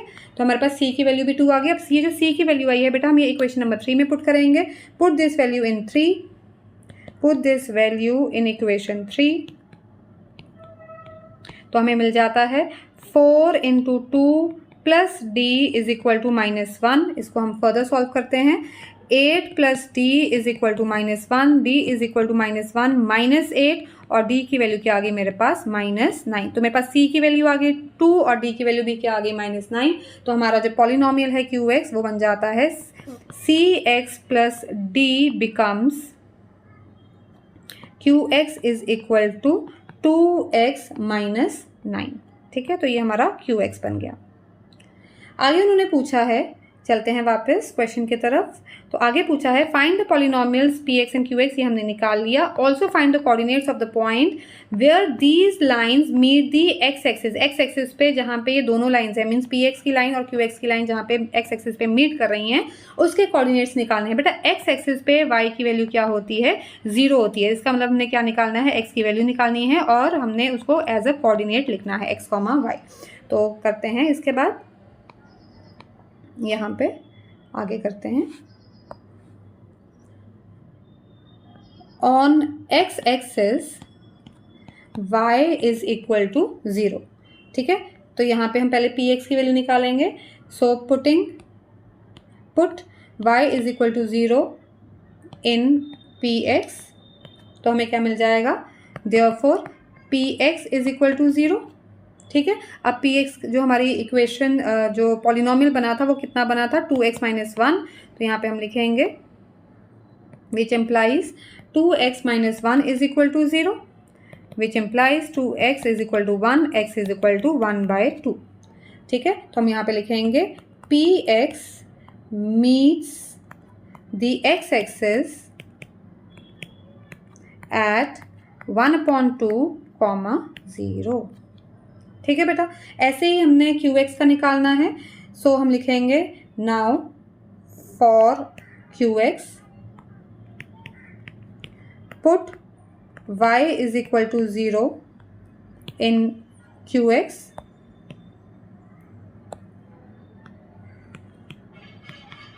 ठीक है। मतलब इसका क्या हुआ कि हमारा क्यू एक्स क्या हो गया, 0 के इक्वल हो गया और क्यू एक्स क्या था हमारा 2x - 9। तो यहाँ पे हम लिखेंगे which implies 2x - 9 is equal to 0, which is equal to 2x is equal to 9/2। यहाँ पे सॉरी यहाँ पे आ जाएगा 2x is equal to 9 and x की वैल्यू क्या आ जाएगी 9/2। ठीक है, तो यहाँ पे हम लिखेंगे therefore Q x meets the x axis at 9/2, 0, 9/2, 0। ठीक है, तो 9/2 को आप 4.5, 0 भी लिख सकते हो यहाँ पे। ठीक है, यहाँ पे 1/2 को आप 0.5, 0 भी लिख सकते हो, वो आपकी मर्जी है। तो ये था आपका क्वेश्चन नंबर 13। स्टार्ट करते हैं question number 14।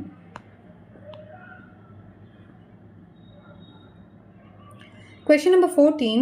What do all linear functions of the form fx is equal to ax plus a greater than 0 have in common? Means हमने common properties बतानी है कि अगर जो हमारे linear functions हैं जो इस form के होते हैं उनकी क्या क्या common properties होती हैं। तो हमारा function क्या है, हमारा function है fx is equal to ax plus a, ये हमारा फंक्शन है। ठीक है, इसे हम और कैसे लिख सकते हैं, इसे हम लिख सकते हैं y is equal to A x plus A, ऐसे लिख सकते हैं। ठीक है, तो यहाँ पे बेटा आप देखो कि अगर हम इसे कंपेयर करें y is equal to A x plus b के साथ, तो यहाँ पे भी ये स्लोप होता है हमारा और ये हमारा होता है y इंटरसेप्ट। ठीक है, तो यहाँ पे हम देख रहे हैं कि अगर जब हम कंपेयर कर रहे हैं तो यहाँ पे स्लोप और y इंटरसेप्ट क्या है, दोनों सेम है। तो यहाँ पे लिखेंगे स्लोप भी हमारा क्या है, a है और y इंटरसेप्ट भी क्या है, वो भी क्या है, a है। y intercept is also a। ठीक है, और हमें गिवन है कि a इज ग्रेटर देन 0, ये हमें गिवन है इस क्वेश्चन में। तो सबसे पहले हम देखते हैं कि जो ये इक्वेशन है वो एक्स एक्सिस को कहाँ पे कट करती है। तो हम करते हैं कि on x axis y is equal to 0, तो हम यहाँ पे y is equal to 0 put करेंगे। So therefore 0 is equal to ax plus a, तो हमें मिल जाएगा ax is equal to minus a, जब a जो है वो इधर जाके ट्रांसपोज हो जाएगा, x is equal to minus a upon a, और a कैंसिल हो गया, तो हमें मिल जाएगा x इज इक्वल टू -1। ठीक है, तो इसका मतलब क्या है कि जो ये ग्राफ है, the graph of this function passes through -1, means वो x एक्सिस पे जो है कहाँ पे कट कर रही है, -1, पे कट कर रही है। और y एक्सिस पे कहाँ पे कट कर रही है बेटा, वो तो हमें गिवन है, निकालने की ज़रूरत ही नहीं है। क्यों? क्योंकि यहाँ पे जो ये हमारा y इंटरसेप्ट होता है, ठीक है ना, यहाँ पे ये हमारा y इंटरसेप्ट है, वो क्या बताता है, वो बताता है कि distance of the line which cuts the y axis from the origin. तो यहाँ पे जो हमारा a है, मतलब a जो है वो ग्रेटर देन 0 है, मीन्स अगर हम ये ग्राफ ड्रॉ करें ओरिजिन से, तो ये जो 1 2 3 4 एंड सो ऑन, a हमारा हमेशा ग्रेटर देन 0 है, तो चाहे वो 1 हो सकता है, चाहे 2 हो सकता है, 3 हो सकता है, 4 हो सकता है, तो हमेशा क्या होगा हमारा, वो पॉजिटिव y एक्सिस पे लाई करेगा, जो मतलब पॉजिटिव y एक्सिस पे जो हमारी लाइन है वो हमेशा कट करेगी। ठीक है ना, तो यहाँ पे हमारी x की वैल्यू क्या आई है, -1, मीन्स जो हमारा जो भी हमारी लीनियर इक्वेशन, जो लीनियर फंक्शंस होंगी इस फॉर्म की होंगी, वो हमेशा ही जो है x एक्सिस को कहाँ पे कट कर रही है, -1, पे कट कर रही है, पर y एक्सिस पे वो कहाँ पे कट कर सकती है, कहीं पे भी पॉजिटिव जो वैल्यू है वहाँ पे कट कर सकती है। ठीक है, तो ये हमारे जो हैं 2 कॉमन पॉइंट्स है, अब हम इसे लिख लेते हैं। सो कॉमन प्रॉपर्टीज या कॉमन पॉइंट्स,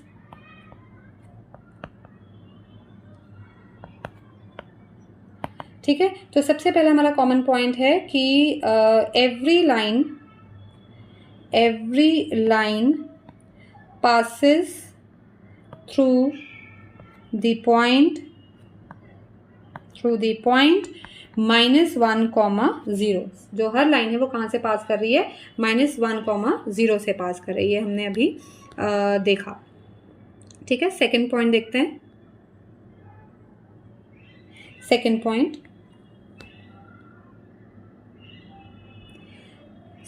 में हम लिख सकते हैं कि all the lines intersect the positive y